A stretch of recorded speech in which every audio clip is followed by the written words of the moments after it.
Le damos la bienvenida a todos los hermanos que nos acompañan desde el streaming de YouTube. Ahí hace poco llegó a mí una carta de un misionero que estaba de novio con una chica y él quería pedirle la mano al padre de su hija para poder casarse y se iban a ir a vivir una vida de misioneros. Y quiero leerles una fracción de la carta. Dice así: debo ahora preguntarle si usted puede dar su consentimiento y separarse de su hija a principios de la primavera que viene, porque quizás no vuelva a verla en este mundo. ¿Podrá usted dar su beneplácito y dejar que ella parta a tierras de paganos, donde estará sujeta a las dificultades y sufrimientos de la vida del misionero? ¿Dejará usted que esté expuesta a los peligros del océano o a la fatal influencia del clima del sur de India? ¿Usted aceptará que su hija pase toda clase de necesidades y angustias, que soporte el desprecio, los insultos, la persecución o quizás hasta una muerte violenta? ¿Podrá usted dar su consentimiento a todo esto por el nombre de aquel que dejó su hogar celestial y murió por ella y murió por usted y murió por mí, por el bien de las almas inmortales que perecerían, por el nombre de Sión y por la gloria de Dios? Qué alineado decir: ¿dejará usted que su hija deje la zona de confort? Que deje su lugar de seguridad como aquel que dejó el hogar celestial, que dejó el trono para venir a rescatarlo a usted y a mí. Vamos a orar. Padre, al igual que vos dejando tu trono, Padre, al igual que esta futura esposa deja su estabilidad, Padre, nosotros dejamos todo confort. Dejamos a tus pies toda sabiduría humana, Padre. Abandonamos toda cultura evangélica, abandonamos toda religión. Abandonamos todo prejuicio. Padre, abandonamos todos nuestros trofeos, todas nuestras victorias terrenales y mundanas. Padre, por la obra de Jesús y mediante tu Espíritu, nos alineamos a tu verdad, nos alineamos a tu corazón, nos alineamos a tu mente y nos alineamos a tu propósito de que seamos conformados a la imagen de tu Hijo Jesús. Padre, que el viento de tu Espíritu sople en nosotros, afirmando la verdad. Que tu viento sople afirmando la verdad, Señor, porque sabemos que la información sin experiencia no va a producir cambios en nosotros. Padre, te pedimos que tu Espíritu afirme la verdad. Tomamos total autoridad sobre todo espíritu que no sea el de Cristo Jesús. Y como iglesia, como hijos redimidos por el amor del Padre, nos gozamos eternamente en esa cruz gloriosa. Nos gozamos en la victoria de la cruz y nos gozamos en el Cristo resucitado. Te agradecemos, Padre, en el nombre santo de Jesús. Amén y amén.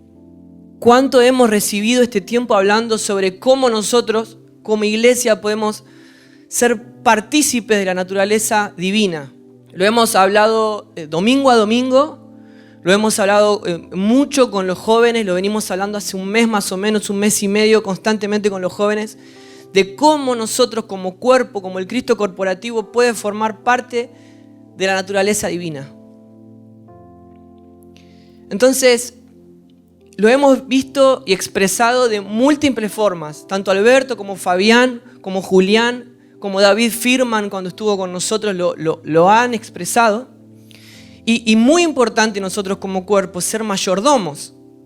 Yo algo que estoy entendiendo este tiempo es que nosotros no somos solamente mayordomos del dinero que Dios nos da, o de los autos que Dios nos da, o de la ropa que Dios nos da, y si bueno, la cuidamos porque somos mayordomos. No, también somos mayordomos de las palabras que recibimos, de cómo las administramos, de cómo las escuchamos, de cómo las afirmamos en nosotros y cómo las expresamos en nosotros. Somos mayordomos de los hermanos que tenemos al lado, somos mayordomos de todo lo que Dios nos dio, y entendemos que si Dios nos dio en Jesús, en Él estaba todas las cosas. Entonces no somos solamente mayordomos de lo material, porque eso es algo que nos encanta, apropiarnos de cosas materiales. Como iglesia somos mayordomos de la palabra. Y uno de estos domingos han dado la expresión de la carrera de la fe. No sé si recuerdan, han hablado de la carrera de la fe. Y pareciese que en la carrera muchos de nosotros, pasando antorcha, el fuego de repente se puede apagar porque va pasando de mano en mano constantemente. Y de repente al último que le llega casi apagada o apagada. Entonces nosotros vivimos pasando antorchas que van pasando de generaciones en generaciones, pero en las manos se van apagando, pues son manos humanas las que van haciendo la obra. Un músico que hace música para películas contaba que hace 20 años más o menos, él para hacer 1 hora de silencio en la naturaleza, llevaba 20 horas de grabación para recortar y tener 1 hora limpia de sonido de la naturaleza. Pero dice que al día de hoy, para hacer el mismo trabajo que hacía en esa época, lo que antes le llevaba 20 horas, hoy le lleva más de 2000 horas. Más de 2000 horas.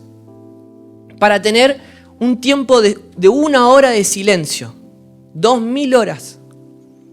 Y hay una historia en el Antiguo Testamento que habla sobre Elías, casi al final de su historia, donde él está totalmente agotado, donde él no sabe si va a salir adelante, está frustrado y preocupado porque dice que él predicaba, pero el pueblo de Dios no quería cumplir el pacto. Y él estaba totalmente agobiado y estaba totalmente preocupado. Entonces Dios aparece en escena y Dios le dice: Elías, subí a la montaña porque yo voy a aparecer. Así que dice que Elías sube y viene un viento violento, dice la palabra. Muy violento. Pero dice la palabra, Dios no estaba en el viento. Dice que después aparece un terremoto, que él empieza a moverse, yo me lo imagino a él. No, ayer estaba tocando una banda cerca de mi casa y se movía la tele. Imagínense un terremoto en una montaña. Y dice la palabra, pero Dios no estaba tampoco en el terremoto. Dice que después vino un fuego impresionante, un fuego tremendo, casi un incendio, pero dice la palabra que Dios tampoco estaba en el fuego. Y Primera de Reyes 19 dice, y después del fuego, el susurro de una brisa apacible. Y sucedió que cuando Elías lo oyó, se cubrió el rostro de su manto y salió y se puso a la entrada de la cueva.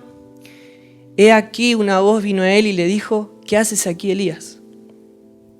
Dios no estaba en el fuego, Dios no estaba en el terremoto, Dios no estaba en el viento violento. Dios estaba en el silencio. Una brisa apacible. No sé cuántos acá tenemos celulares, algunos tienen celulares del trabajo y otros de su vida personal. No sé cuántos pueden ya tener tele en su casa. Algunos tienen el comedor y en la pieza. ¿Cuántos tienen computadora o cuántos escuchan música? Escuchan música cuando se levantan para hacerse el desayuno, también escuchan música para ir a trabajar, escuchan música en el trabajo para concentrarse y escuchan música para volver, para no estar escuchando lo que ocurre en el colectivo, en el tren o lo que sea. ¿Cuántos escuchan la radio? ¿Cuántas publicaciones vemos constantemente? ¿Cuántas publicidades hay en las avenidas, en la General Paz, en nuestros celulares, en la televisión, carteles en la calle? Que eso también es ruido. Constantemente ruido. Pero nosotros seguimos pensando que nos sentimos lejos de Dios. Y aún podemos llegar a pensar que Dios no nos habla. Y queremos y deseamos y nos preocupamos y estudiamos para ver cómo hacemos para torcerle la mano a Dios y su voz sea un poco más fuerte y un poco más clara de lo que nosotros entendemos que es. Donde hoy, 2022, seguimos escuchando preguntas diciendo, ¿pero cómo es que habla Dios? Pues yo nunca lo escuché a Dios. ¿Cómo es que aparece una voz o un ángel o lo escuchás claro? Miren, Deuteronomio 27:9. Entonces Moisés y los sacerdotes levitas dijeron a todo Israel: guarda silencio, Israel, y escucha. Guarda silencio y escucha. Hoy te has convertido en el pueblo del Señor tu Dios. Obedece al Señor tu Dios y cumple los mandamientos y preceptos que hoy te mando. Salmo 4:4. Dice: temblad y no pequéis. Meditad en vuestro corazón sobre vuestro lecho y callad. Mateo 11:28. Jesús en un monte diciendo: vengan a mí todos ustedes que están cansados y agobiados, porque yo les daré descanso.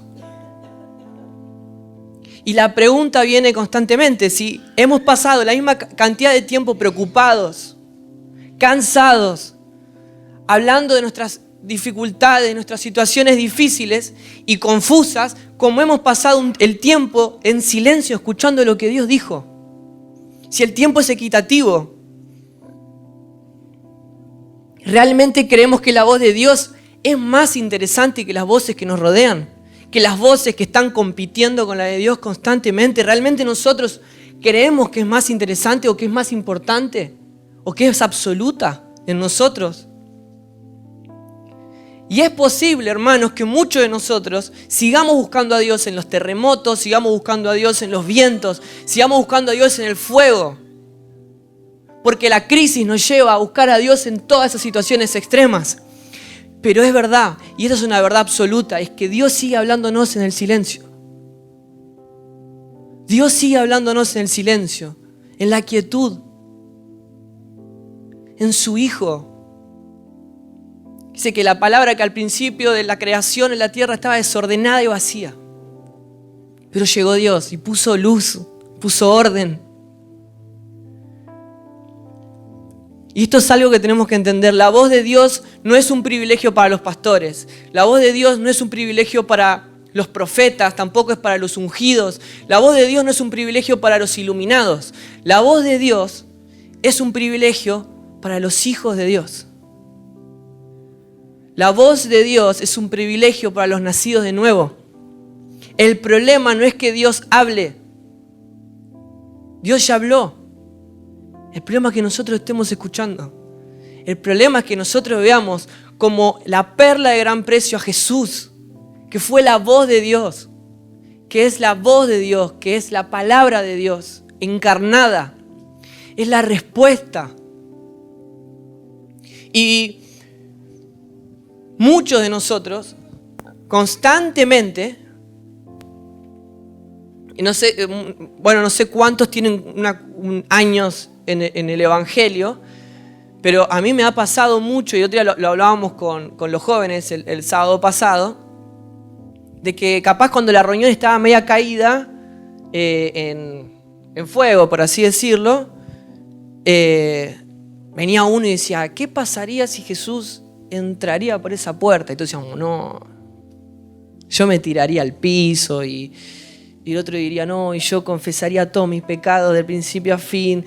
Y de repente todos empezamos a pasar, claro, por una conciencia de que Dios, claro, no lo estamos viendo, pero está acá. Y de repente entraría por esa puerta. Y nos hacía tomar una conciencia a todos nosotros de esa verdad, de esa realidad. Entonces, pero es algo que yo me puse a pensar capaz hoy. Es que Jesús apareció por esa puerta, en carne y hueso. Y Jesús se cruzó con mucha gente a lo largo de toda su historia en la tierra. Pero no todos se arrodillaron. Pero no todos confesaron sus pecados. Pero no todos fueron sanos. No todos fueron salvos. No todo el mundo se admiró. Hubo gente que fue a Él por quien Él era. Hubo gente que fue a Él para buscarle problemas, para insultarlo, para buscarle errores en lo que Él estaba diciendo. Y puede ocurrir lo que ocurre acá en una congregación. Estamos llenos de personas en las cuales venimos a buscar o a ver a Dios. Y todos podemos realmente durante muchos años tener distintas, ¿cómo se dice? ¿cómo se puede llegar a decir? Bueno, distintas opciones de por qué venimos. Venimos con distintas opciones de decir, bueno, yo vengo porque necesito que me sane de este problema, necesito ser salvo de esto, necesito no sentirme condenado, necesito tener un grupo de amistad, necesito ver qué es lo que me ofrece Dios. Y es lo mismo que ocurría en esa época. Iba gente permanentemente a verlo para saciar una necesidad personalizada de ellos. Pilato se encuentra enfrente de Jesús y le pregunta qué es la verdad. Y se termina lavando las manos. No todo el mundo cuando lo vio entrar se tiró al piso.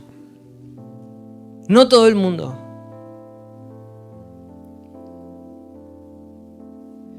Pero no todos van con él de la misma manera, no todos son transformados.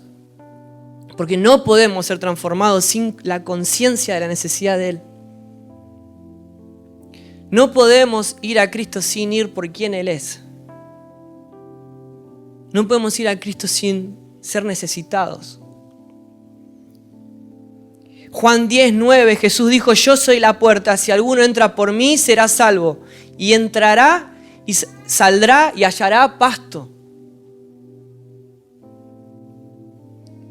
Lucas 7:46 dice, me ungiste mi cabeza con aceite, pero ella ungió mis pies con perfume. ¿Se acuerdan esa escena? Dice, por lo cual te digo que sus pecados, que son muchos, han sido perdonados, porque amó mucho. Amó mucho. Pero a quien poco se le perdona, poco ama. O se podría decir también, al que mucho se perdona, mucho ama. Entonces, hace poco hablaba con una persona que él me decía que él toda su vida vivió el evangelio como si él iría al kiosco y diría, mira, o a la YPF de acá a la esquina y te faltan 50 pesos para terminar de pagarte el café y te dicen, bueno, llévatelo, no pasa nada, después me lo das, y un hermano que está atrás escucha lo que está pasando, entonces cuando vos te vas, va el hermano y dice, mira, y cobrame lo que te debe aquel. Bueno, entonces vos venís después acá y le decís, mira, hermano, no le pagues lo que le debes al que está allá porque yo ya lo pagué. Bueno, gracias, te agradezco mucho por lo que hiciste, de verdad, después te invito un cafecito yo, te lo devuelvo de alguna manera. No, ya está. No es lo mismo eso a que de repente tengas una deuda millonaria. Una deuda de $10 millones. Imposible de pagar para cualquiera de nosotros. Y que de repente cuando el juicio se acerca, que si no lo pagás vas preso, y se empieza a acercar el día del juicio, se acerca el día del juicio, se acerca el día del juicio final, porque eso es lo que nos iba a ocurrir a todos nosotros. Se estaba acercando el día. La muerte venía por nosotros. Y viene una persona y te dice, quédate tranquilo, el juicio ya está ganado porque la plata la puse yo. Toda esa deuda que era imposible que vos pagues, yo ya la pagué, quédate tranquilo. Y este hermano me decía, yo cuando lo entendí de esta manera, yo decía, bueno, si una persona hace eso por mí, yo voy, planto una carpa en la puerta de su casa, me estanco ahí y si saca a pasear el perro, yo se lo llevo y si tiene que ir a comprar algo, yo le traigo las bolsas y va a ser una admiración por él toda mi vida. Porque el agradecimiento es total, porque dice la palabra que al que mucho se le perdona, mucho ama.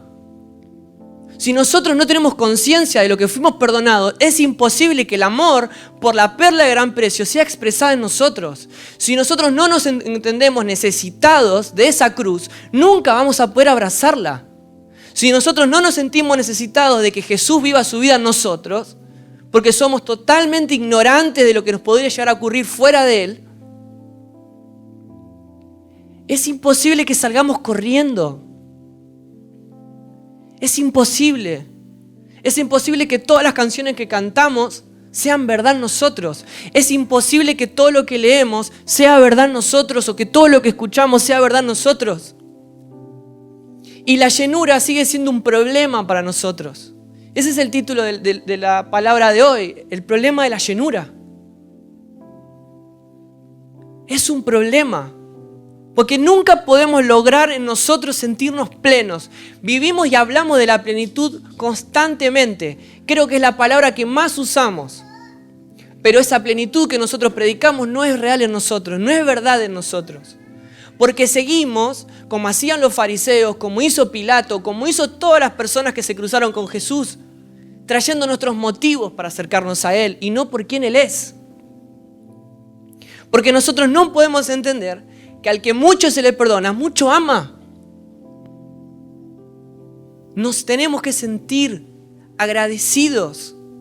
Nos tenemos que sentir realmente. Un amigo me decía a mí que él es muy feo y la esposa es como muy linda para él, ¿no? Entonces, él decía que cuando él quiso conquistarla, vamos a decir, ¿qué tuvo que hacer? Se vio al espejo, dijo no. Entonces se compró ropa, fue al peluquero, se hizo un blanqueamiento de dientes, perfume, para que ella por lo menos le dé la oportunidad de conocerlo como es internamente, ¿no? Y claro, por lo menos para que haya... Pero se tuvo que mirar al espejo.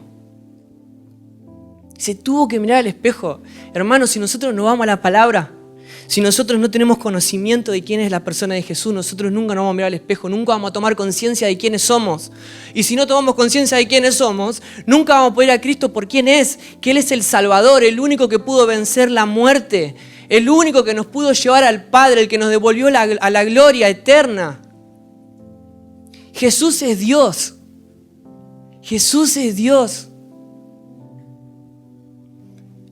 El otro día hablaba con un musulmán y el musulmán decía, ¿crees en el profeta Isa, creo que le dicen? ¿Crees en el profeta? No, yo no creo en ese, yo creo en Dios, que Jesús es Dios. Esa es la diferencia. No era un profeta, no era un maestro, Él era el Hijo de Dios, Él es Dios, Él es la cara visible de Dios, Él tiene las huellas digitales de Dios. Esta persona que me contaba sobre el ejemplo de la deuda, él me contaba que él tuvo muchos problemas para dormir y que de repente él dormía literalmente 1 hora por día, estaba durmiendo y se levantaba, que dice que el corazón le iba para todos lados, le saltaba y él era un ataque de pánico que él tenía, una ansiedad muy grande y él no podía dormir, no lo podía controlar y se despertaba como si se estuviera cayendo de un edificio, pero todo el tiempo. Y que para él era totalmente insoportable vivir así. Y bueno, muchos saben lo que es la falta de dormir. La falta de dormir empieza a afectarte en tu salud, en tu imagen, en tus pensamientos, en tu manera de resolver las cosas. Y él se empieza a desesperar y empieza a ir a reuniones y reuniones y reuniones para que le solucionen el problema y habla con uno, habla con el otro y quiere resolverlo y no lo puede resolver y dice que le oró. Los pastores de la A a la Z, todos, le oraron todos los pastores. Él iba a reuniones específicas donde sabía que había gente que tenía el don de sanidad para que le sanen ese problema. Pero a la noche, cuando él estaba totalmente solo, le volvía a ocurrir. Y le volvía a ocurrir, y todo el tiempo le volvía a ocurrir. Hasta que un día dice que fue una iglesia chiquita, y hay un hombre grande, un viejito, y él se sentó atrás, esperando a otro que tenía el don de sanidad. Y este hombre empieza a hablar de la cruz de Cristo. Y este hombre empieza a hablar de la cruz de Cristo, de la sangre de Cristo derramada en la cruz. Y él empieza a ver que Jesús no había muerto solamente para arreglarle el sueño, que Dios no había muerto solamente para solucionar los problemas terrenales. Dios había muerto para traerle vida.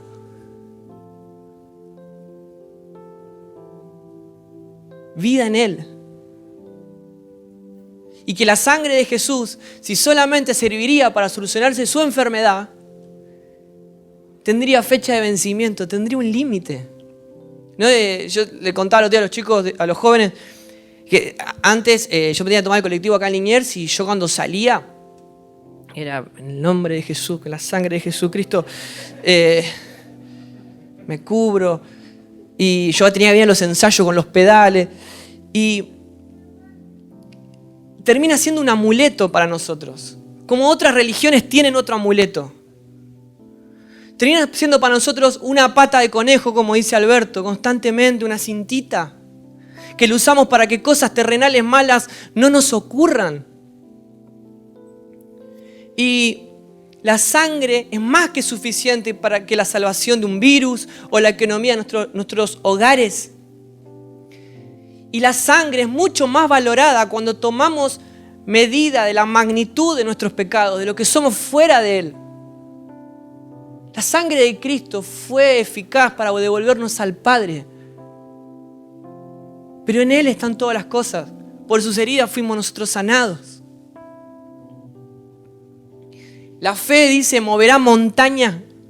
Dice, si tienes un granito de mostaza de fe, las montañas se van a mover, dice la canción, ¿no? Sí, montaña de muerte que habitaba en nosotros. Teniendo fe en Cristo, en fe en que Cristo movió la montaña más difícil, lo que es imposible para el hombre, que era vencer la muerte. No fe en nosotros, sino fe en que Cristo lo hizo, que es muy distinto. Romanos 5:9 dice, entonces mucho más, habiendo sido ahora justificados, ¿por qué? Por su sangre. Seremos salvos ¿de qué? De la ira de Dios por medio de Él. De eso fuimos salvos. De eso fuimos salvos. Por eso muchos de nosotros no nos podemos sentir necesitados de Él. Porque creemos que Jesús vino solamente a solucionar problemas de esta vida. Y capaz hay gente acá que no los tiene. Que tiene una vida normalmente acomodada. Pero la sangre de Cristo nos hizo libres de la ira de Dios. Que no hay dinero, no hay tiempo, no hay contactos, ni estudios, ni títulos que lo pueda solucionar. No hay a quién llamar para arreglar eso. La ira de Dios. Efesios 1:7 dice, en Él tenemos redención mediante su sangre, el perdón de nuestros pecados, según las riquezas de su gracia, que ha hecho abundar para con nosotros en toda sabiduría y discernimiento. Y nosotros nos acostumbramos a leer esto. Nos acostumbramos. ¿Por qué? Es una pregunta que me encanta hacerme. ¿Por qué el Salmo 23, Jehová mi pastor, nada me faltará, es tan famoso entre nosotros? ¿Porque Jehová es nuestro pastor o porque nada nos va a faltar? Porque de repente cuando nada nos falta, ahora sí hay algo que nos está faltando, ¿Jehová sigue siendo nuestro pastor? ¿Por qué es tan famoso? Busca el reino de Dios y su justicia y el resto vendrá por añadidura. Porque nos encanta que el resto va a venir. Porque nos encanta que las añadiduras van a venir y nosotros vamos a estar con las manos así abiertas esperando las añadiduras. Pero si las añadiduras que nosotros esperábamos no vienen, ¿seguiremos buscando el reino de Dios y su justicia? ¿Seguiremos poniendo primero el reino de Dios? ¿Cuáles son esas añadiduras? ¿Cuál es eso que nunca me va a faltar?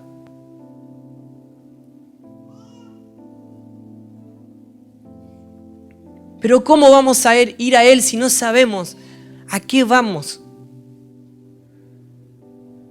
¿Por qué nosotros, si sabemos que Dios vive en nosotros, no vivimos como tal? ¿Por qué no lo cuidamos con temor y temblor como algo tan preciado? Como algo tan delicado, como algo tan valioso para nosotros. Ese es el temor y temblor. Algo que realmente yo valoro, como un bebé. Algo que realmente yo valoro, algo que yo realmente entiendo que es frágil. Que es lo más preciado, que se puede caer cualquier cosa menos eso. Porque no nos sentimos parte de esa naturaleza divina. ¿Sabes por qué no ocurre? Porque no nos sentimos parte de la naturaleza divina. Porque sentimos que la llenura no alcanzó para lo cotidiano. Porque creemos que solo sirve para saber o para confirmar o afirmar mensaje de domingo. O simplemente para no sentirnos condenados, hermanos. Esto es una triste realidad. Es una triste realidad.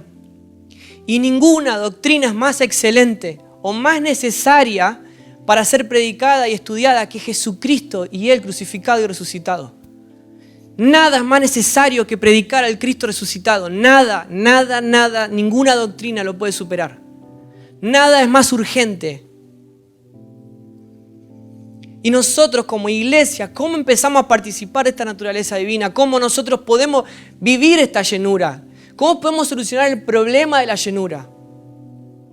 Jesús en una situación se pone una capucha porque lo estaban buscando para todos lados y se mete en una fiesta y dice que a los discípulos le decían, ¿dónde está aquel? ¿Dónde está? ¿Dónde está? Lo estaban buscando, uno porque lo querían apedrear, otro porque querían que Jesús los sane, otros porque querían que Jesús les diga algo, porque los querían escuchar hablar, otros porque estaban necesitados realmente, tenían hija enferma, muerta. Y decían, ¿dónde está aquel? ¿Dónde está aquel? ¿Dónde está aquel? Y eso es lo que el Espíritu hoy nos trae a nosotros. El pensar. Porque dice la palabra, y hoy oramos, antes de arrancar, oramos. Padre, nos alineamos a tu mente, dijimos. Nos alineamos a tu espíritu. Nos alineamos a tu voluntad. ¿Y cuál es su voluntad? Que Cristo sea formado en nosotros. Y se repite la pregunta, ¿dónde está aquel? ¿Dónde está aquel? Ese es nuestro filtro. ¿Dónde está aquel? ¿Dónde está aquel en la relación entre los padres y los hijos? Dice la palabra que Jesús vino a devolver el corazón de los hijos hacia los padres y de los padres hacia los hijos. ¿Dónde está aquel? ¿Dónde está aquel? Estamos en esa situación. La palabra habla de que esa es la situación de los padres y los hijos. Estamos en esa situación. La palabra dice que los esposos tienen que amar a su esposa como Jesús ama a la iglesia. Y las esposas sujetarse a sus esposos como la iglesia se sujeta a Cristo. ¿Dónde está aquel? ¿Estamos viviendo esta situación? Dice la palabra de Dios que el que habla mal de su hermano, el que murmura en contra de su hermano, es un homicida, es un asesino. Y no es una metáfora, es un asesino el que habla mal de algún hermano. El que habla mal del cuerpo, atenta contra el cuerpo. Cuando vivimos estas situaciones, el Espíritu empieza a traer, ¿dónde está aquel? ¿Dónde está? ¿Está Cristo acá? ¿Está Cristo acá? La misma pregunta que le hizo Dios a Adán, ¿dónde está? ¿Dónde estás? Y él estaba, ¿dónde estaba? Escondiéndose de Dios. ¿Dónde están? Miren, cuando Jesús estaba en el Getsemaní, estaba en la noche fatídica, algunos estaban orando con él en el Getsemaní, pero había otro que lo estaba vendiendo por monedas. ¿Dónde estamos? ¿En el Getsemaní o estamos vendiéndolo por monedas? ¿Dónde estamos? Estamos escondiéndonos de Dios. Y este es un filtro, hermano, que tenemos que poner como credo de la casa, como cuerpo para poder entender. ¿Dónde está aquel? ¿Dónde está Cristo en todo lo que está ocurriendo? En lo que me dicen, en mi relación con los hermanos, en mi relación con el cuerpo, con mis hijos, con mis padres, con mis hermanos, con mi matrimonio, con la economía. ¿Dónde está aquel? ¿Dónde está aquel? Por eso nosotros estamos alineados a su mente, a su conocimiento. Hay un autor que él hace en uno de sus escritos, hace una pregunta, Agustín Dipone, que dice, ¿qué es primero? ¿Conocerte o invocarte? Y él se respondió, conocerte, porque si no te conozco, podría estar invocando a alguien que no eres tú. Hay que conocerlo, si no estamos invocando a alguien que no es Dios. Estamos armándolo, como se dice, Dios es a nuestra imagen y semejanza. ¿Dónde está aquel? Hay que ir a la palabra. En cada situación de nuestra vida, ¿dónde está aquel? ¿Qué es que Cristo pelea nuestras batallas? Encontrando dónde está aquel en cada situación de nuestra vida. Ahí empezamos a vivir una participación de la naturaleza divina. Job, que dice la palabra que él era la persona más justa sobre la tierra y que no había nadie como él, que era un varón perfecto y recto, temoroso a Dios y apartado del mal, dice la palabra. Pero cuando él llega a encontrarse con Dios, ¿se acuerdan lo que él dijo? El famoso, más ahora mis ojos te ven. De oídas yo te había oído, más ahora mis ojos te ven. Me aborrezco. Y me arrepiento en polvo y ceniza. Dice que era la persona temorosa y era el varón perfecto, recto y apartado del mal y que no había nadie como él en la tierra. Pero él frente a Dios se aborrecía. Era pecado frente a Dios. Se sintió ¿qué? Necesitado frente a Dios. No importa los trofeos que él tenía en esta tierra, no importa lo que él había vivido o soportado por amor a Dios. Él frente a Dios dijo, me aborrezco, porque entendió su condición. Cuando de repente nuestros ojos lo ven, cuando de repente se cae el velo, cuando de repente el evangelio es real en nuestra vida y entendemos que sin Jesús no podemos entrar a ningún lugar porque Él es la puerta, porque Él es el camino, porque Él es la verdad, siempre trae este fruto. Me aborrezco. Necesito que Cristo viva su vida en mí. Me aborrezco. Y ocurren situaciones para ser partícipe de esta naturaleza divina, en las cuales Moisés camina y se encuentra en que toma conciencia de que Dios está y se saca las sandalias. Y él no se las quita porque dijo, Dios apareció acá, sino porque entendió que todo lo que estaba pasando era santo, todo el suelo era santo, todo el piso era santo. Y el año pasado he compartido acerca de andar con los pies descalzos, andar sin sandalias. Y el mundo entero es un templo, todos somos un templo porque somos templo, dice la palabra. Y el Espíritu hoy viene a aumentar nuestros sentidos y a agudizar nuestros ojos con respecto a esto. Como dicen los pastores, es hasta que entre. El Espíritu está agudizando nuestros sentidos, la perspectiva sobre esto, la necesidad sobre esto.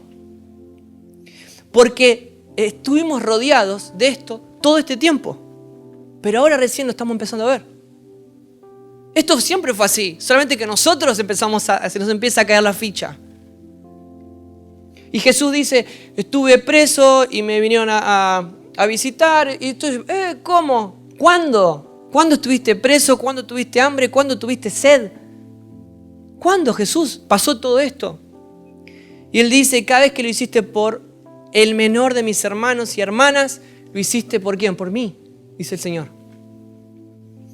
Y Jesús está haciendo una afirmación en que Él se encuentra presente en todos lados.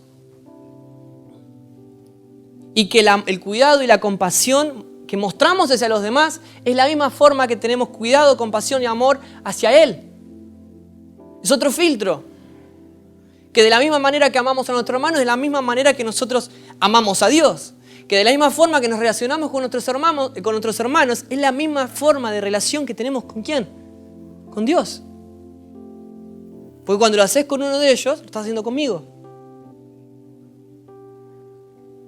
Jesús empieza a contar este tipo de historias que hablan de la presencia divina, de la participación divina en cada una de nuestras interacciones como hijos redimidos, como nacidos de nuevo.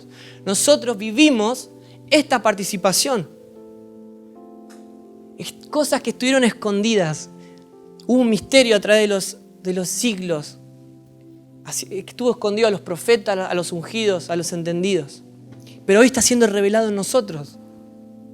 Cosas escondidas que estaban a simple vista. Pero la pregunta es, ¿qué nos estamos perdiendo? ¿Qué es lo que no sabemos?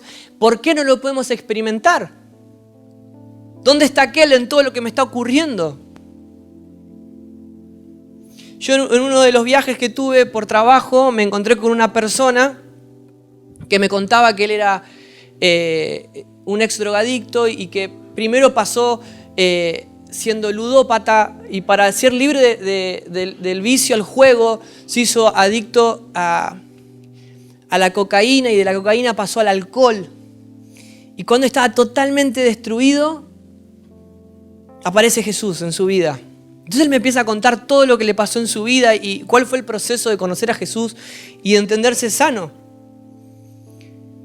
Y bueno, yo le conté que yo también era cristiano y empezamos a hablar y él de repente me dice, miró alrededor y dijo, ¿y sabes qué? Ahora, me dice, porque yo antes me busqué saciar en todos lados. Buscaba qué era lo que me faltaba en todo, no me faltó un vicio. Y no lo pude encontrar. Y me tuve que reventar. Pero ahora veo a Dios en todos lados, me dijo. Veo a Dios en todas partes. Bueno, de esto es lo que estamos hablando. Esta es la participación divina. ¿De dónde está aquel? Donde vemos a Dios en todas partes. En todas partes. Dice que todo lo que nos ocurre nos ayuda ¿para qué? Para bien. ¿Y cuál es el bien supremo? Que Cristo sea formado en nosotros. Todo lo que está ocurriendo. Y aparece el problema de la llenura de muchas y muchas maneras. Proverbios 18:12 dice, el fracaso lo precede la soberbia humana. La soberbia precede a la caída. El sabio está indicando que el corazón soberbio es el preludio de un profético el mal. El orgullo es un puerto seguro a la destrucción. El orgullo hace que una bestia, que un ángel se convierta en un demonio. De repente Dios dice que odia la mirada altiva y que nunca falla en derribarla. Dios pone todas sus flechas en el orgulloso. Hay una canción que dice, mi orgullo me sacó del jardín. Satanás dijo, yo quiero ser como él, yo quiero tener el mismo poder que él. Y se fue. Adán y Eva comieron del fruto porque ellos querían ser como él. Porque Dios algo les estaba escondiendo. Y fueron sacados del Edén. Judas dijo, este no puede ser mi Mesías. Yo esperaba una persona con espada, con escudo y que iba a venir a vencer a los romanos. Orgullo, porque Dios no era lo que él creía que iba a ser. Porque su imagen de Dios era mucho más importante que la imagen de Dios mismo. Su pensamiento, su preconcepto sobre Dios era mucho más fuerte que el concepto verdadero de Dios. En Apocalipsis 3:17 Jesús le dice a la iglesia de la Odisea, tú dices, soy rico, tengo todo lo que quiero y que no necesito nada. No necesito nada. Soy rico y tengo lo que quiero, no necesito nada. Y está hablando de una iglesia.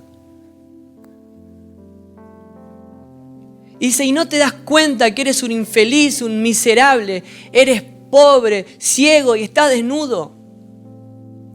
Después le dice, te recomiendo que te compres colirio, limpiate los ojos. ¿Sabes qué? Tenés que encontrar a Dios en todas partes. Tenés que encontrar dónde está aquel. Tenés que encontrar la participación divina. Tenés que hacerlo por los menores, por los hermanos, por las hermanas, por los necesitados. Jesús decía, vayan y prediquen el evangelio a los necesitados y a los pobres porque ellos no tienen cómo devolvérselo. ¿Estamos orgullosos de nuestras obras, de lo que alcanzamos hasta ahora? ¿Estamos orgullosos de nuestras revelaciones, de nuestros logros? Escúcheme, si estás orgulloso de algo de lo que hiciste, toma nota en tu celular o en un papel. La destrucción viene también hacia vos. La destrucción viene, precede la caída. Dice 1 Corintios 1:31. Por lo tanto, como dicen las Escrituras, si alguien quiere jactarse, alguien quiere jactarse de algo, sentirse orgulloso de algo, que se jacte solamente del Señor. Y vivimos en un sincretismo constante como iglesia. El sincretismo es tendencia a conjuntar y armonizar pensamientos o ideas opuestas. Hacemos combinaciones, carne con el espíritu. Entonces, cuando vos mezclás algo caliente con algo frío, te va a salir algo tibio. Tomate un mate tibio. Por algo está diciendo, lo voy a vomitar de mi boca. Los voy a vomitar de mi boca. El problema de llenarnos de orgullo es que caemos, confiamos constantemente en nosotros. Y si la obra no la hace Él, en vano trabajan los que lo hacen. Es lo mismo que ocurrió con Satanás, lo mismo que ocurrió con Adán, lo mismo que ocurrió con Judas y lo mismo que ocurre con nosotros, que no podemos experimentar la participación de la naturaleza divina. Es el problema de la llenura. ¿De qué estamos llenos? En el nuevo pacto la madurez es llenura. Y en el nuevo pacto, aunque estemos en Cristo, la inmadurez nos puede jugar un papel tremendo. Nos puede jugar un papel tremendo. Tiene consecuencias tremendas la inmadurez. Hay una historia, ya estoy llegando al final más o menos, pero hay una historia rápida que la quiero contar, que no quiero que se me pase, es la de Jonás. Viene Dios y le dice: Jonás, vas a tener que ir y vas a tener que bendecir a Nínive, lo manda, ¿no? Y a los de Asiria. Y entonces él dice: no. Básicamente estaba pidiéndole que vaya a bendecir a sus enemigos, que vaya a amar a alguien que le había hecho daño. Miren, a partir de 2 de Reyes 15 y 18 van a encontrar cosas como: entonces Pul, rey de Asiria, invadió la tierra. Después el rey de Asiria vino y deportó a la gente. Y después dice: el rey de Asiria marchó contra Samaria y la sitió, que es que le puso todo el ejército alrededor. Eran los peores vecinos, eran opresores y les habían hecho a ellos una vida miserable, les habían bloqueado a nivel impuestos, a nivel comercio. Entonces viene Dios y le dice a Jonás: andá y bendecilos y predicales. Predicales. Entonces yo me imagino que Jonás le dijo el famoso que hemos escuchado mucho: todo tiene un límite. ¿O no? Bueno, sí, es así, pero no tan así. Entonces,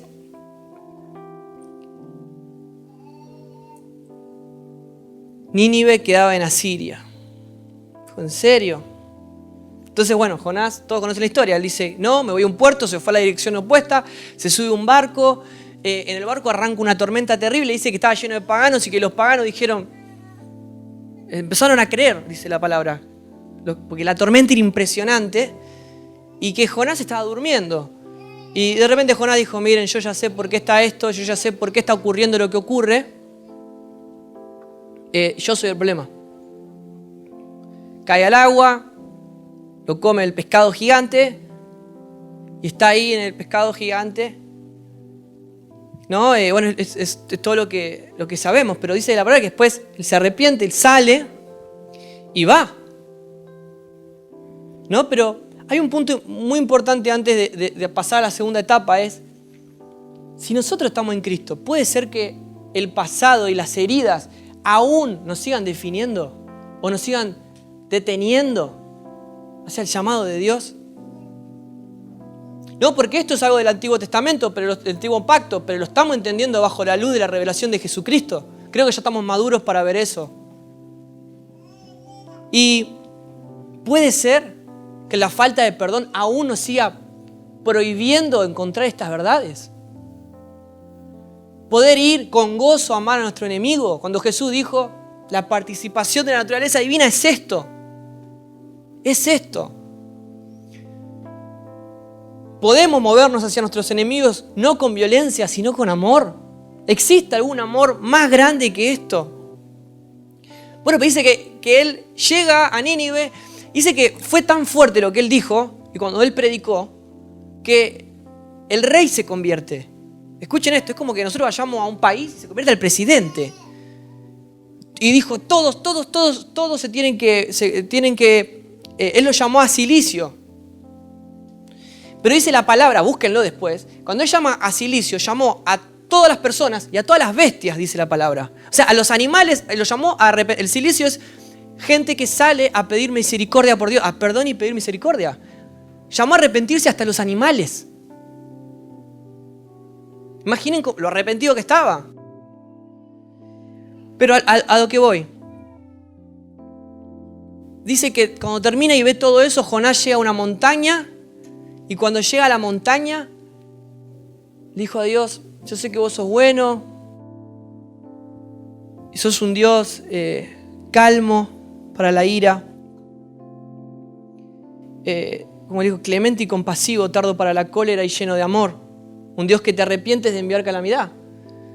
Pero ahora Jehová te pido, ¿sé lo que le dijo? Quítame la vida. Quítame la vida. Él había visto, Dios lo había sacado de un pez. Había llevado a la ciudad de sus enemigos, lo recibieron bien. Predicó, se convirtió el rey. De repente todos estaban arrepentidos, pero él se subió a un monte y se sentía insatisfecho. Dijo, Dios, mátame. Y nosotros podemos congregarnos, podemos discipularnos, podemos estudiar la palabra, podemos entender la palabra a la perfección. Pero igual nos podemos sentir insatisfechos. Podemos seguir teniendo el problema de la llenura. Podemos seguir subiéndonos a un monte y expresarle a Dios nuestra insatisfacción total. Y hay algo que es tremendo, la base del problema era que Dios estaba bendiciendo a alguien que Él no los quería, eran sus enemigos. Y vivimos en eso nosotros. Y nosotros no nos tomamos conciencia que nosotros no somos mejores que nadie y que nosotros no necesitamos a Dios menos que nadie. Todos éramos pecado, todos éramos muerte. Nuestra carne sigue combatiendo. Entonces, Jonás todavía estaba lleno de él mismo y no podía permitir que Dios también ame a sus enemigos. Miren, Jesús cuando es tentado en el desierto, el diablo le ofrece todos los reinos. ¿Saben por qué le estaba ofreciendo, el diablo le ofrecía los reinos? Porque él sabía que Jesús los iba a recuperar cuando Jesús resucitaba. El diablo le estaba proponiendo un reino sin cruz. El diablo le estaba proponiendo un reino sin cruz. Lo que nosotros vivimos anhelando, un reino sin cruz, es lo que todos queremos. Por eso nosotros no podemos experimentar la plenitud. Por eso nosotros no podemos experimentar la llenura. Aunque veamos milagros, aunque nos congreguemos, podés tenerlo todo. Pero si no nos crucificamos, el reino sin cruz, no hay llenura, no hay Cristo. Porque para que Cristo haga la obra, tenemos que entender al Cristo resucitado, tenemos que vivir al Cristo resucitado, tenemos que morir a nosotros mismos. Por eso no hay reino sin cruz. Y esto es lo que el diablo siempre nos va a venir a traer. Por eso es tan importante el filtro. ¿Dónde está aquel? Encontremos a Dios en todas partes. Y siempre que lo encontramos a Él, encontramos su cruz y la obra de la cruz. Y en todo lo que nos ocurre encontramos la obra de la cruz y al Cristo resucitado. Y que entendemos que en Jesús lo único vacío es la tumba. Lo único vacío en Cristo es la tumba. Después hay llenura. Y llenura, y llenura, y llenura, y llenura. Y corren ríos de agua viva dentro nuestro. Y esto es una sombra permanente de lo que había de venir. Rápido, quiero leerle 2 de Reyes 4. La viuda de un miembro de la comunidad de los profetas le suplicó a Eliseo: mi esposo, su servidor, ha muerto. Usted sabe que él era fiel al Señor. Ahora resulta que el hombre con quien estábamos endeudados ha venido para llevarse a mis 2 hijos como esclavos. Una mujer viuda, en ese contexto, una mujer que no podían trabajar, no se podían volver a casar, eran mujeres que si no trabajaban y si no encontraban que sus hijos los mantengan, eran destinadas a la prostitución. Y dice la palabra que sus hijos se los iban a llevar como esclavos. Y esto es lo que ocurre en el pecado. El fruto de nuestra descendencia, nuestro fruto, los hijos que vamos a tener son esclavitud. Es esclavitud. Por eso dice, mis hijos, el fruto van a ser esclavitud. Entonces el profeta Eliseo le dice, ¿y qué puedo hacer por ti? Entonces le dice, dime qué tienes en tu casa. Su servidora no tenía nada en casa, le respondió, excepto un poco de aceite. Entonces Eliseo le ordenó, Sal y pide a tus vecinos que te presten sus vasijas. Consigue todo lo que puedas. Luego entra a la casa con tus hijos, cierra la puerta, echa aceite en todas las vasijas y a medida que las llenes, ponlas aparte, ¿no? Entonces, dice que la mujer de Eliseo se fue a su casa, el lugar se encerró con sus hijos y empezó a llenar las vasijas que ellos le pasaban. Iban pasando las vasijas y ellos iban llenando, Entonces hasta que en un momento dijo, dame más, no hay más. Entonces respondió, ya no hay. Y entonces en ese momento se acabó el aceite. Entonces la mujer fue y se lo contó al hombre de Dios, quien le mandó, y le dice, ahora ve a vender el aceite y paga todas tus deudas. Y con el dinero que te sobre podrán vivir tú y tus hijos. Ahora, ¿cuál es el fruto? Libertad. Una deuda pagada. Y que ellos tenían dinero para vivir, ella y sus hijos, para todo lo que necesitaban. Fruto de libertad en su descendencia, de vida en su descendencia, de alimento. Una mujer con una deuda imposible de pagar, que le iba a costar el precio de su descendencia. Entonces, ¿qué era lo único que tenía esta mujer? Aceite. ¿Y qué es lo único que le pidió Eliseo? Vasijas. ¿Le dijo que sean lindas? No. ¿Le dijo que sean limpias? No. ¿Le dijo que sean grandes? No. ¿Sabe lo que le dijo? Que estén vacías. Que estén vacías. Punto número 1, la necesidad nos prepara para la llenura. Lo que hablábamos al principio. Si nosotros no vamos a Cristo siendo necesitados porque no estamos siendo entendidos de lo que nos liberó. La necesidad nos prepara para la llenura. Punto número 2, la llenura viene en las vasijas, ¿qué? Vacías. Es necesario, hermanos, que nos presentemos vacíos. La amenaza para que el Espíritu obre en nosotros no es el vacío, no es mi vacío, sino que es mi llenura. La amenaza para que nosotros seamos llenos del Espíritu, la amenaza para que nosotros vivamos esta llenura, la amenaza no es en nuestro vacío, es nuestra llenura. Dice, en pobreza de espíritu, acercarnos. Dice, acérquense los pobres de espíritu, regocíjense, porque el misterio es revelado y Jesús amó hacerlo. Muchos años después, en Hechos 2, dice, hasta el día en que fue llevado al cielo, luego de darles instrucciones por medio del Espíritu Santo a los apóstoles que había escogido, después de padecer la muerte, se les presentó dándole muchas pruebas convincentes de que estaba vivo. Y durante 40 días se les apareció y les habló acerca del reino de Dios. Y una vez más, mientras comía con ellos, les ordenó esto. Miren, no se alejen de Jerusalén, sino esperen la promesa del Padre, de la cual les he hablado. Juan bautizó con agua, pero dentro de pocos días ustedes serán bautizados ¿con qué? Con el Espíritu Santo.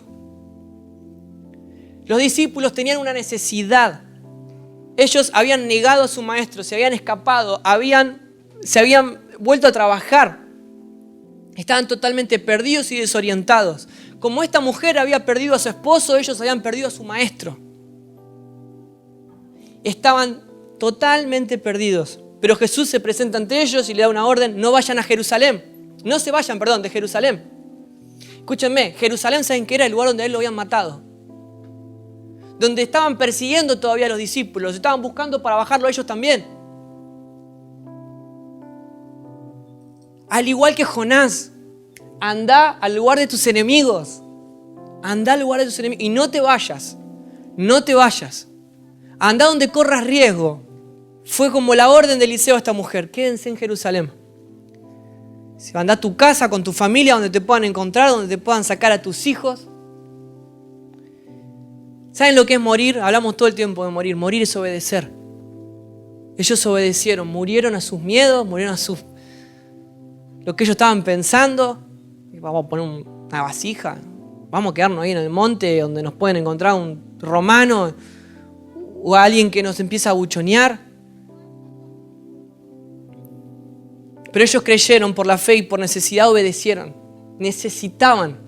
Por eso ellos volvieron a trabajar. Después de la llenura del Espíritu Santo, ¿qué hicieron? ¿Volvieron a trabajar? No. Fueron y predicaron la palabra y el Evangelio hasta los confines de la tierra. Y todos fueron muertos como mártires. Pero antes, sin la llenura, ellos volvieron. No importó que ellos tuvieron tiempo con Jesús. No importó que ellos tuvieron 3 años con Jesús caminando y viendo todo lo que ocurrió. Porque lo que transforma es que Cristo esté en nosotros. Ellos convivieron con Él, comieron con Él, pero cuando Él se fue, volvieron a sus antiguas vidas. Entonces, si nosotros estamos hoy acá y volvemos todos los domingos embalantonados y estamos todo el tiempo contentos por lo que Dios está hablando, pero cuando volvemos a nuestra antigua vida, porque hay un problema con la llenura. Y dice la palabra, no te vayas hasta que seas lleno. El Espíritu Santo es luz, al igual que es aceite. Y el cielo está a un corazón roto de distancia, el cielo está a la cruz de distancia. ¿Qué tenemos para perderlo, hermanos?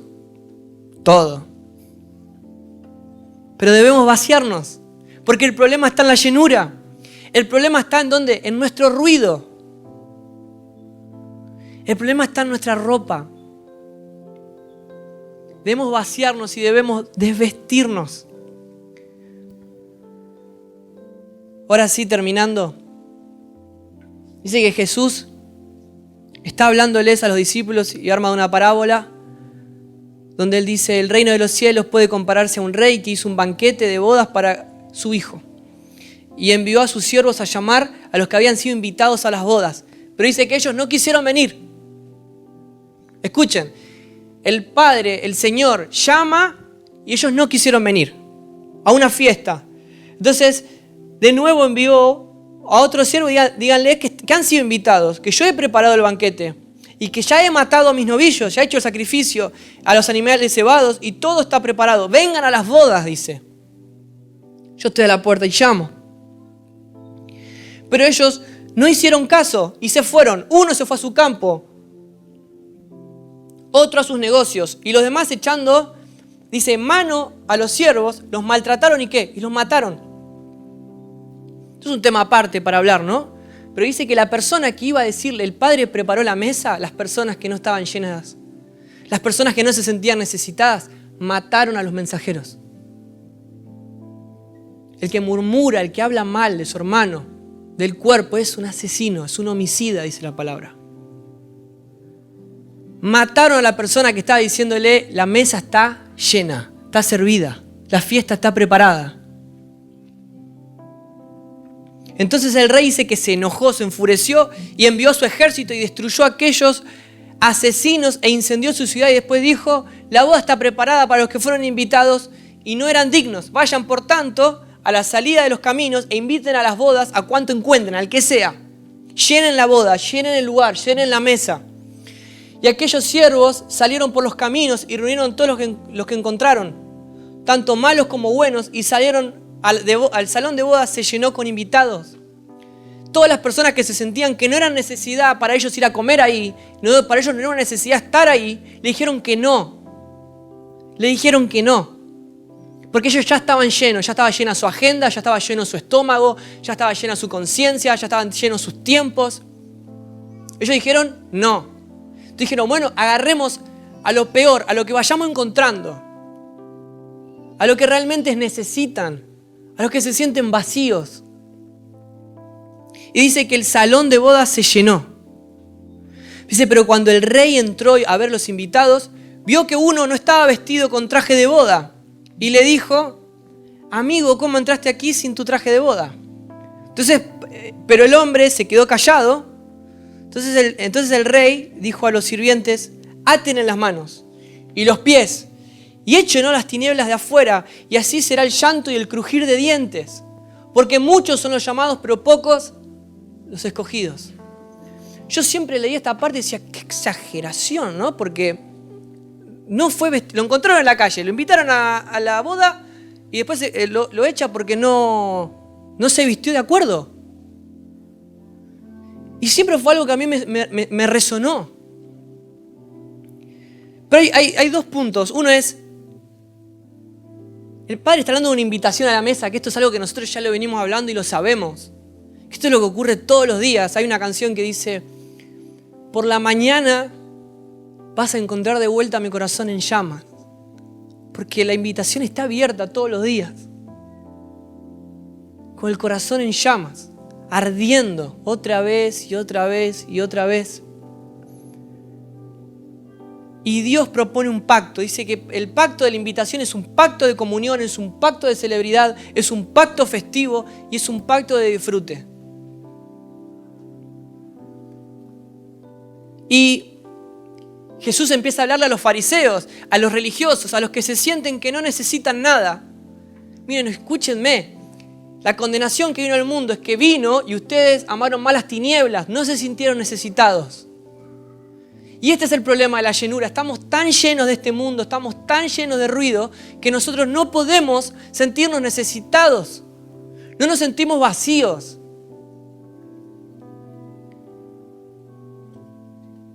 Ellos son los que rechazan a Jesús. Nosotros somos los que rechazamos a Jesús. Pero hay algo que quiero hacer un hincapié. Ya termino, ¿no? Dice la palabra que no está llevando la ropa adecuada. Y que por no llevar la ropa adecuada, va al crujir, al infierno, a la condenación eterna. Entonces, el hombre se queda callado, dice. Porque le dice, amigo, ¿cómo entraste acá? ¿Cómo llegaste hasta acá sin la ropa? En esa época la tradición era que la persona que hacía una fiesta no solamente invitaba a la fiesta, no solamente servía la mesa, no solamente mataba a sus novillos, no solamente él se hacía cargo de todos los gastos, sino que también él le daba la ropa y vestía a todos los invitados. Le daba una ropa a cada invitado, a cada persona que iba entrando, él le iba dando una ropa. Con esto tenés que entrar vos, con esto tenés que vestirte vos, con esto tenés que vestirte vos. Para que todo el mundo vistiera como un regalo, dice. Y era totalmente una falta de respeto no vestirse con la ropa que te habían dado. Miren, Efesios 4:24 está hablando de esto. Y revístanse ¿de qué? De la nueva naturaleza, creada en conformidad con Dios en la justicia y santidad de la verdad. No aceptar este regalo y no vestir estas ropas era grosero y ofensivo, como mínimo.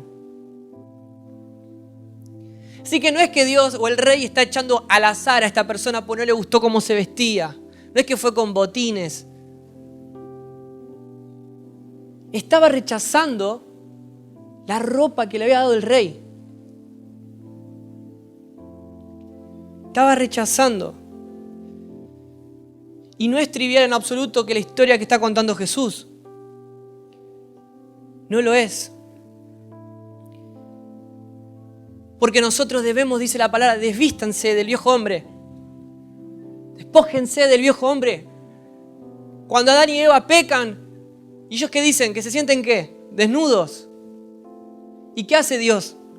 Mató un animal y los tapó. Pero nosotros debemos vestirnos de la nueva criatura, del nuevo hombre, de la nueva naturaleza. Porque nosotros llegamos y sentimos que estamos cerca nosotros llegamos a la fiesta, entramos a la fiesta, fuimos invitados a la fiesta, pero no nos podemos sentar. No nos sentimos parte, porque rechazamos la vestidura, rechazamos la nueva criatura, porque tiene que morir para que nos tenemos que sacar. El problema está en la llenura. Nosotros creemos que nuestra ropa es mucho mejor que la que nos están dando. Creemos que nos queda mejor, que es un mejor talle. Nosotros vivimos como Jonás, constantemente llegando a un punto en el cual vemos las obras maravillosas de Dios y no sabemos por qué igual nos sentimos insatisfechos. Igual nos sentimos insatisfechos. Pero el llamado es real, la mesa es real, Dios es real. Podemos resistirnos a la invitación, podemos elegir la destrucción, podemos ser miserables, podemos optar crear nuestro propio infierno. Podemos ser mezquinos, egoístas, mediocres y codiciosos. Podemos rechazar la invitación a la fiesta. Pero la fiesta ocurre de todos modos, hermanos. La fiesta está ocurriendo ahora. Yo siempre que escucho la alabanza, es lo que escuchaba el hermano mayor del hijo pródigo, ¿no? Que se escuchaba ruidos que estaban festejando, que el hijo había vuelto. Y eso es lo que hacemos nosotros, hermanos. Nosotros festejamos que por el hijo hemos vuelto.